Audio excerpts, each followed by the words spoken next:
Okay, welcome to day two, episode two of Path of the Network Marketer. Thank you guys for tuning in. I am recording this consecutive days. And not so much that it's it's probably not going to be released for another week or so. But I wanted to go ahead and start getting into the habit of recording on the regular basis, if not consecutive days, to go ahead and have material, have content banked so that I can get ahead of the game. Banking content is something I'll talk further about in future episodes, but it's a strategy. Well, it's a tactic that I started employing with my YouTube, so that I don't have to be, last minute and pressed to record a video and upload a video. I love staying ahead of the game, and I like having content banked, so that in case there are days where I can't actually record, days like traveling and which I'm doing more of now, or just times when I want some time off or a day off, I'll have material to be able to continue to publish and release episodes. Anyways, that's neither here nor there. I will talk more about banking in a future episode. Um, Today, I wanted to really just get into giving you guys an introduction as to who I am in the context of my network marketing career, and what the things that have kind of led me down this path. I never even remotely would have imagined back when I was, in high school, or, even middle school, back when I was a kid. I would never have remotely imagined that I would be in this profession, primarily because I had no idea this profession even existed, right? I didn't know it was a thing that people could do for their livelihoods, right? I had heard of new skin in my household. Like my household did get involved. My aunts actually got involved with new skin, and I was familiar with that company from a product standpoint, and I just kind of vaguely remember, just in the background, hearing news pieces and exposés. You know how it is in the '80s. Everything was a expose, an expose about new skin being a pyramid scheme. But that stuff doesn't register, and well, at least for me, it didn't. I wasn't thinking about side businesses and side hustles and income producing opportunities, right? Right. I was thinking about playing with my Star Wars figures and having a good time. As I got into my teenage years, I started playing music, and really getting into music. I had always been into music. I don't know, as far back, excuse me, I'm stuttering, as far back as I could remember, I loved to sing. And so music was just like kind of where my head was at. And so as I got into my teenage years, I started playing in a band, continued to sing in school, and really that's where my trajectory, at least for me, that's where I saw my life trajectory going, right? In the creative arts, in music, in performance, and in acting. I was actually got into doing plays and musical theater in high school, and I really fell in love with acting towards the end of my high school term. So I wanted to continue that track, right? Like I felt like I had found, a field and a passion that really aligned with where I was in my life, really aligned with who I felt I was at that time in my life. And so I wanted to pursue that. However, however, the powers that be in my household definitely thought otherwise. And like I'm still kind of at odds with how I grew up. Well, not how I grew up, but how, well, the principles, if there were any, with which I was raised. There was no room for any kind of conversation in terms of me pursuing the arts. There was none at all. I had actually gotten into a pretty well known and good art school here in North Carolina. It's a state school at that. And I was gonna go study music. I was gonna audition for the music program and the vocal program, vocal performance program, and that completely got shut down. Like like it wasn't even a consideration because I gotten into the bigger state school, North Carolina State, more prestigious, right? Like instead of going to a smaller state school, go to the one of the biggest state schools that we have in the entire state. Even if it does, even if it meant not pursuing, the things that I wanted to pursue, or not studying the things I wanted to study. Go to a bigger school so that you can learn a trade, basically, is how I felt about college. And I still feel about college this way. I think largely people go to college, or the notion, at least for my generation, I won't speak for the current generation, but for my generation, I think I think we saw college as a place to learn how to do a career. So, it's just a glorified trade school in my view. It was called higher education, but it was really getting you ready to do a job, right? Like that's how I equated it to, because I wasn't, yeah, that's not where my head was at, right? Like I didn't want to just pick a major so that I could have a career in doing something that I don't even want to do. You know what I mean? So that kind of led me on this trajectory of like, man, just frustrated with my circumstances, even more frustrated, I should say, because I was very frustrated growing up, again, in the situation that I grew up in. I'm not going to get into that because yeah, that's neither here nor there at this point. So frustration abounds in my life, especially through college, because it wasn't necessarily the most conducive to the notion or the idea that I had for myself.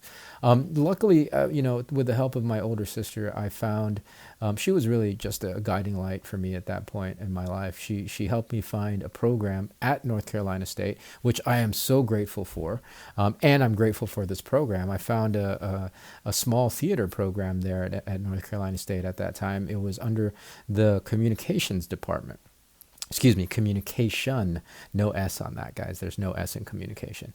Communication department, and my concentration was theater. And so amidst all the stuff that I didn't like about college, I did that was the ray of hope there, right? Like the theater department and the classes that I was in, and the shows that I got into, and just the camaraderie and the friendships that I built, many of which I still have today. That was for me the saving grace of my college experience. Well, also too, I mean, I had a lot of great friends outside of the theater. The social scene was nice. One of my, actually a handful of my good friends from early childhood actually went to North Carolina State as well. So I had a great support system, but from the academic standpoint, the only thing that I really enjoyed, or looked forward to, and excelled in as a result, was the theater program. So, you find a way, right? You find a way. You make the best of a situation that you may not necessarily have 100% control of, right? So I studied theater. Then I was still playing music with my band, with the friends that I grew up with. We were getting quite popular. Well, I mean, I'm not talking like top 10 hit or anything, but we were doing pretty well. We were touring. We would play out of town gigs, and even through college, we were starting to pack out local venues here in North Carolina. For those of you in North Carolina that are listening to this, like, we used to play the Cat's Cradle, which is a legendary place in Chapel Hill. And yeah, we were packing that place out at one point, like to the gills. So, like, I mean, again, it's not a huge deal, but we were pretty well known locally. Played a handful of times in New York. Well, actually, for you guys who are in New York and are old enough to know and remember this place, the CBGB's. We played twice at CBGB's. Which is legendary. So yeah, we were doing pretty well as a band. I mean, the band at the end of it didn't work out because our paths, all our paths as individual paths as band members, started to kind of go different ways. We're still dear friends today. I mean, I talk to those guys almost every day, but we don't play music together anymore. yet. We more than likely will get back to it. Anyways, that's a whole different story. Network marketing, where that all fits in, is that after college, I mean, I had no marketable skills for the regular workforce, right? Like all my friends and contemporaries at that time, especially coming out of NC State, were engineers, right? Like that was the thing back in the mid to late 90s. Study engineering. Everybody was studying engineering because the .com and computers were really just about to really take off. Cell phones were really starting to take off. So engineering degrees were very attractive if you were looking at college as a place to learn a trade. Again, you know what I mean? Like if that's your only purpose and point for education, then I mean, at this point in the game, fast forward to 2022, you can learn anything on YouTube, right? And I'm not saying you should teach yourself how to be a doctor or anything like that, or a surgeon on YouTube. But like for the most part, there's so much that you can get that doesn't cost you $100,000 a year. Ridiculousness, right? Anyways, soapbox. I got out of college, no marketable skills. I immediately, just started bouncing in and out of jobs. I signed up with a temp agency, got some ridiculous assignments that again really weren't in alignment with who I was, but it was paying the bills. Landed a gig, a job working customer service, answering the phones at a local flooring distributing company. Yeah, yeah. It was a flooring distributor. So I would take orders over the phone from like contractors and designers and things like that, for whatever projects or construction projects and developments that they had, right? Like wood flooring, vinyl flooring, pergola, all this stuff that I really used to know a lot about because I was taking people's orders. Carpet, rug, you know what I mean? Things like that. So yeah, I did that for about a year. And it was in that job that one of my coworkers, who I'm still a good friend with, a dear friend of mine, and I will always give him credit for introducing me to the profession. He one day asked me, well, he one day told me that he and his business partners are actually holding a meeting. And they're looking for business partners, right? They're looking for people to partner up with. And he invited me out to this meeting. I remember it was a Tuesday night. I don't know if that meeting is still happening, but this is like Raleigh, North Carolina is where the meeting was. And Raleigh, North Carolina at that time, and I didn't know this, but at that time was like one of the central hubs for this massive team. And I get to this meeting, right? And like nothing, completely unaware. I have no preconceived notions of what's about to happen.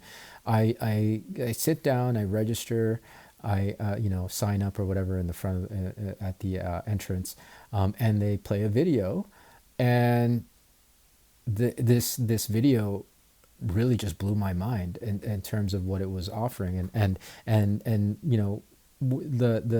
the concept of residual income was introduced to me that night. And of course they had testimonial stories from everyday Joes, regular people who had succeeded in network marketing and had joined the team, had joined the team and then turned their lives around because of this business. I was in I didn't need any more convincing. I wanted to sign up immediately, right? And at that time it was called Quickstar. I came to find out that it was in fact Amway, but they were calling it Quickstar, and they weren't even calling it network marketing. So that's a whole different story altogether that I'll tell in the future. But that was the introduction. That's what got me hooked on network marketing. It was an invitation from a coworker of mine at a flooring distributor company. We were both customer service agents, and it opened up my eyes to the possibilities of network marketing. And the reason why I was so excited about it was, again, because up until then, the trajectory of my life had gone in a way that I didn't want, right? And I realized by that age, I think I must have been like 22. I was pretty young, 23 around there. Yeah, maybe 23. No, I was out of college. So yeah, 23, 24. I was around 23, 24. Um, I realized, I came to realize that I have to pay my bills, right? I have to keep a roof over my head. And I wasn't really set up to know how to do that necessarily with my music or with my acting. I knew that my music and acting would have been a slog. Like I knew I had to kind of work my way up those things. So in the meantime, instead of spending 8 hours, 9 hours, 10 hours a day in an office that I don't even want to be at, this network marketing thing, this quick start thing, I think would be a great option. This is my mindset, right? This is what was going on in my head. This is a great option if I can create income for myself, and free myself up from sitting in an office all day at a company I don't even like. That way, I could have time to then devote to playing more music, devote to going to auditions and honing my craft as an actor. And so like this was revolutionary for me. This was an option that I had never been told about. I'd never been told about residual income. I was never told that there was a possibility for everyone and anyone, any average individual, and not average, but the everyday Joe, could participate in this business model and could buy their life back, buy their time back, and have income coming in, day out, right? Like so I was sold. And so I signed up with them. I joined the team, and then, well, yeah. The rest of the story will have to remain for the next episode. So that's yeah, that's the beginnings. That's the origin story of my network marketing career back when I was 23, 24. It was around the turn of the century, 99 or 2000, around then. I can't remember exactly what date, but it was around that time. So I would have been 23, 24.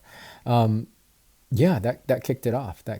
So, I don't know. Yeah. It was just like the vision for my life. And I guess for me, it was more that nothing else until then had shown me that I could live life on my own terms. Nothing until then showed me that there was a way to be able to live happily, have a roof over roof over my head, pay my bills, have my life expenses covered. So that while also not having to sit in an office and do things that I don't want to do. Because here's the thing, I had seen the previous generation in my family, my aunts and uncles, and all of them do exactly that, spend hours and hours of their day in careers that I don't know if they liked it or not, but I know one of the primary reasons why they did what they did was just so that they could pay the bills, right? And so I watched them spend their entire lives doing this, living the same day in, day out, and then at the end of it retire with a fraction of the income, definitely a fraction of the health that they had before they started, and not really be able to enjoy the latter parts of their life, till the inevitable. And so I didn't want my life to be that way, but I didn't know what the options were. I didn't know how I could break myself out of that cycle, until network marketing. So again, I will always thank my friend, and I'll name him here on this show.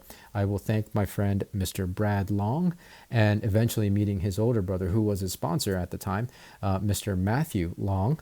I will always thank them for introducing me to the profession. They're no longer in, which, fair enough. Like it wasn't necessarily a great experience that we had with that company at the time, but I will always give them credit for introducing me to this profession. I'm still dear friends with them, but they got me in the door, and yeah, the rest of the story remains to be told. So we'll catch you tomorrow in another episode. We'll continue to flesh out the story, and I'll talk about chapter 2 of my network marketing career. So until then, guys, you guys take care, be well, be safe. And I'm going to close it this way every time, for now at least, until I figure out a good close. This is my close on Path of the Network, not Path of the Network Marketer, Path of the Jedi, my other podcast. So if you happen to want to listen to that, go check it out, Path of the Jedi. But I always close it out with be well, be safe, and may the Force be with you.